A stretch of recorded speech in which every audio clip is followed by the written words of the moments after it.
Assalamualaikum warahmatullahi wabarakatuh. Waalaikumsalam warahmatullahi wabarakatuh. Bismillahirrahmanirrahim. Assalamualaikum warahmatullahi wabarakatuh. Sayyidina wa maulana Muhammadin wa ala alihi wa sahbihi ajma'in. Rabbi shrah li sadri wa yassir li amri wahlul 'uqdatam min lisani yafqahu qawli.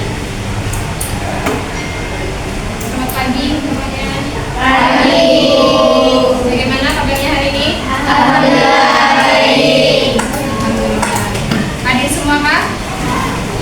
Hari ini Hadir Bu. hadir. Siapa? Silvi. Papan. Aulia. Silvi kenapa? Sakit. Kakak? Sakit. Ada lagi? Nur Nabila Wafi. Kenapa? Sakit. Aulia. Paulia. Aulia Siva. Kenapa? Izin. Ada lagi? Sudah. Berarti hadirlah.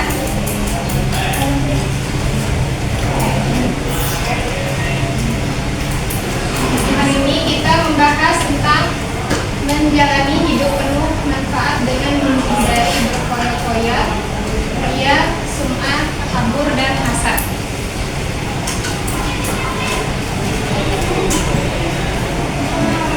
Berfoya-foya. Berfoya-foya adalah gaya hidup yang salah karena sifat ini masuk kategori menghamburkan harta atau disebut juga dengan pemborosan atau biasa juga disebut dengan perilaku israf dan tabzir. Contohnya seperti berbelanja dengan berlebih-lebihan, tidak memikirkan apakah barang yang kita beli itu termasuk kebutuhan atau keinginan. Jadi ini salah satu sifat tercela atau sifat yang perlu kita hindari. Yang kedua itu ada ria. Ria merupakan suatu perbuatan memperlihatkan sesuatu, baik barang atau perbuatan baik, namun dengan tujuan agar dilihat oleh orang lain untuk mendapatkan pujian. Contohnya seperti bersedekah dengan nominal yang banyak kepada orang lain, tetapi untuk dilihat orang lain, misalnya pas bersedekah ada orang di hadapan kita itu, lalu ingin bersedekah, nah tapi setelah orang itu tidak ada atau pas waktu orang tidak ada di hadapan kita, dia enggan mengeluarkan rezekinya untuk bersedekah. Jadi itu termasuk ria. Ingin dilihat oleh orang lain bahwa kita itu orangnya pandai bersedekah, nah berbuat perbuatan baik. Terus sum'ah. Siapa yang ingin baca? Pak? Sum'ah. Sum'ah adalah perilaku dalam Islam berupa amal perbuatan yang bukan dari Allah, melainkan amal perbuatan yang ingin dipuji orang lain. Nah, jadi sum'ah ini hampir sama pengertiannya dengan ya, sama-sama amal perbuatannya itu ingin dipuji oleh orang lain. Contohnya seperti mengaji, membaca Al-Quran. Bila ada orang lain, suaranya dilantangkan, dinyaringkan. Terus cara membacanya, cara tajwid, membaca tajwidnya, nah itu biasanya perbuatan sum'ah. Nah 11-12 saja hampir sama ria tadi. Terus yang keempat, ini ada takabur. Orang yang memiliki sifat takabur biasanya memandang orang lain lebih rendah darinya. Dia selalu merasa bahwa dirinya lebih baik dan lebih hebat dari orang lain. Terima kasih.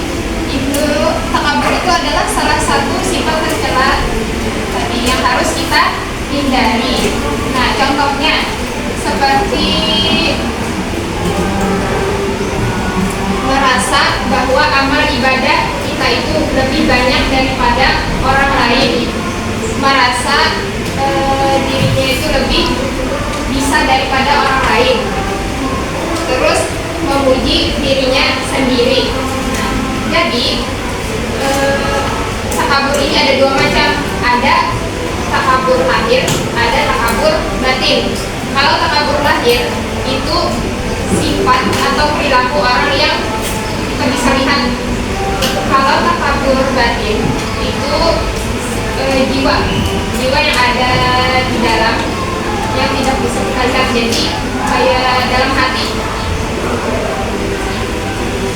Contohnya tadi kan seperti merasa diri lebih baik daripada orang lain, merasa amal ibadah lebih banyak daripada orang lain. Itu salah satu contoh takabur lahir. Takabur batin. Kalau takabur lahir tadi dia tadi memuji diri sendiri. Nah, itu salah satu contohnya. Terus ada hasad.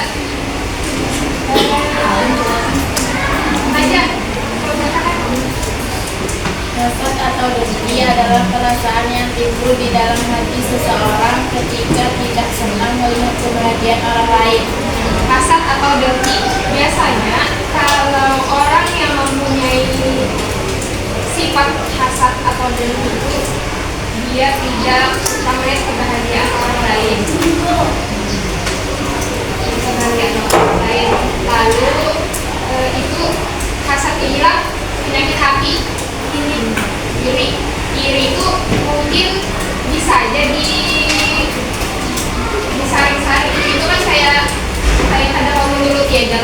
Kalau dengki itu sudah bisa mencelakakan orang lain. Jadinya untuk memuaskan hatinya tadi, karena ada senang melihat orang lain bahagia, lalu inya berbuat jahat yang bisa mencelakakan orang lain. Pertama, pahami diri sendiri. Pahami diri sendiri, terus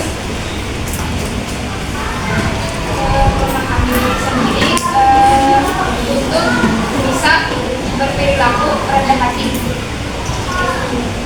Jadi harus bisa memahami diri sendiri, bahwa diri sendiri kita itu seperti apa emosinya, terus sabarnya sudah sabarnya itu sudah yang tingkat level tinggi kah gitu. Nah, agar kita bisa berperilaku rendah hati. Nah, kalau rendah hati itu kan cara agar kita terhindar dari sifat ini salah satunya.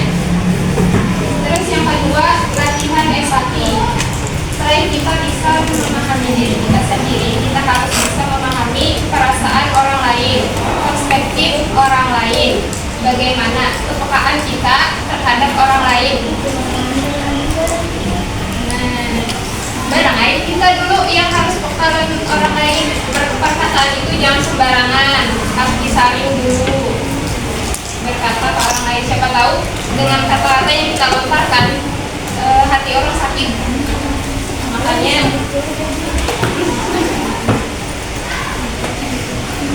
jadi harus bisa peka terhadap perasaan orang lain, jangan sembarangan berpikir.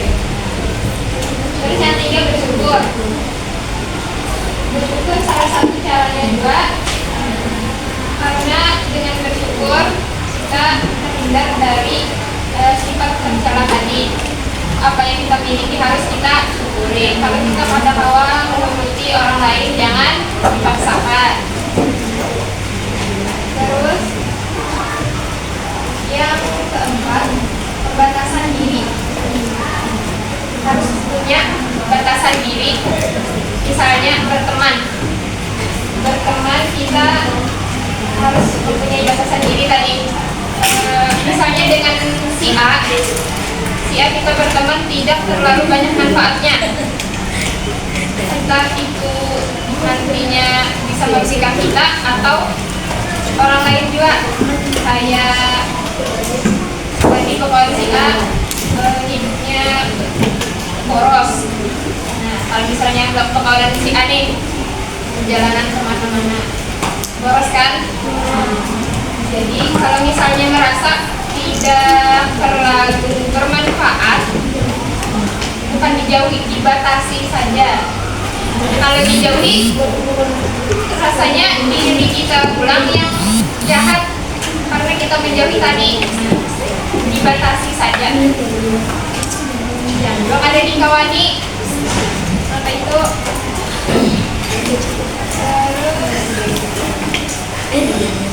Bagaimana cara kita menjalani hidup penuh manfaat? Dan di sini ada juga beberapa manfaat. Cara kita menjalani hidup penuh manfaat. Yang pertama, meningkatkan rasa syukur. Yang tadi bersyukur. Yang kedua, pengaturan keuangan yang lebih baik, bisa memanajemen keuangan. Apalagi perempuan harus bisa memanajemen keuangan kita dengan orang lain. Kalau kita berbuat jahat, ya nanti bisa aja kita pada tahu hati orang, bisa aja orang membalas kita kalau kita berbuat jahat. Yang terakhir, hadapi tantangan hidup dengan semangat. Jadi jangan ada bersyukur. Ini namanya kalau misalnya menghadapi hidup tuh terus ada semangat tadi, terus kada menerima takdir. Kalau kita kada menerima takdir, kita bisa menurunkan semangat hidup kita. Jadi itu tadi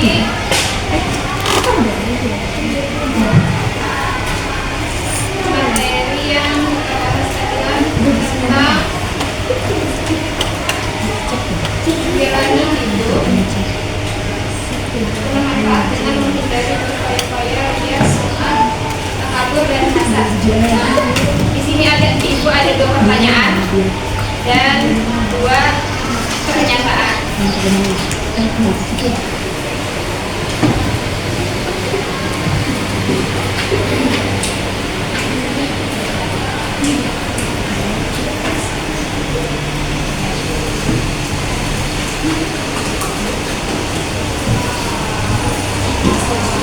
Silakan yang sudah dapat kertas tadi maju ke depan.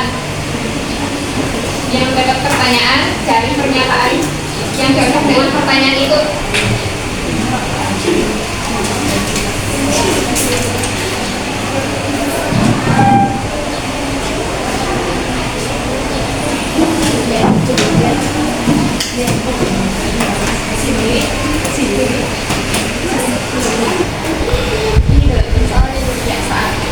Ada berapa macam jenis takabur? Sebutkan. Ada 2 takabur lahir dan takabur batin. Jelas.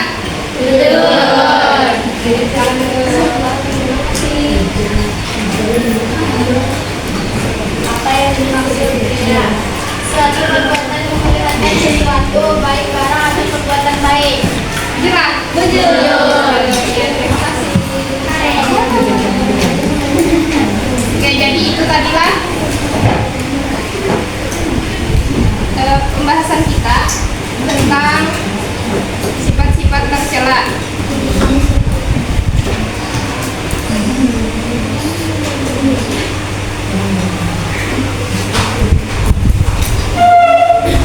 Ada kata-kata sedikit.